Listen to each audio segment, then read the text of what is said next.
Today we'll study preamble जो topic है polity में लक्ष्मीकांत, हम इसको रीड भी करेंगे एंड साथ ही साथ यहीं पे अंडरस्टैंड भी कर लेंगे। We the people of India, ये बताता है the source of authority, having solemnly resolved to constitute India into a sovereign socialist secular democratic and republic. Sovereign का मीनिंग है इंडिया की डिसीजन मेकिंग पावर में कोई भी अथॉरिटी उससे ऊपर नहीं है। सोशलिस्ट का मीनिंग है इंडियन जो स्टेट है वेलफेयर ऑफ सोसाइटी के लिए काम करेगा। देन कम्स सेक्युलर, सभी रिलीजन्स हमारी कंट्री में have the same status and support from the state. Democratic, हमारे यहाँ पे इलेक्शंस होंगे। डेमोक्रेसी दो तरह की होती है, direct and indirect. Rule of law, independent judiciary, universal adult franchise. Republic, head of state appoint होने के दो सिस्टम होते हैं, बाय हेरिडिटरी, इलेक्टेड। तो इंडिया में जो फॉलो होता है वो है elected, that is president of India. Britain monarch वहाँ पे हेड ऑफ द स्टेट है।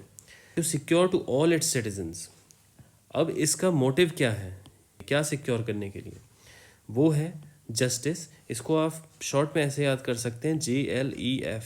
Justice, social justice, economic justice, political justice. Then liberty, thought, सोचने की आज़ादी। देन एक्सप्रेशन, एक्सप्रेस करने की आज़ादी, जो कि आर्टिकल 19 में भी कवर्ड है। क्या बिलीव करते हैं, फेथ एंड वर्शिप, जो कि आर्टिकल 25 में कवर्ड है। Then comes equality, equality of status and of opportunity, article 16। And status हम आर्टिकल 15 में भी पढ़ते हैं। एंड विमेन एंड मेन को same pay for same work. Then to promote among them all fraternity, एक भाईचारा, brotherhood, assuring the dignity of the individual and unity and integrity of nation. ये सबसे इंपॉर्टेंट पार्ट होता है किसी भी country को रन करने के लिए, that is unity and integrity of the nation. And secondly the dignity of individual है, कोई भी नेशन इंडिविजुअल्स से बनता है, और जब तक नेशन के इंडिविजुअल्स की ही डिग्निटी प्रोटेक्टेड नहीं रहेगी तब तक वो नेशन कभी स्ट्रॉन्ग नेशन नहीं बन सकता है।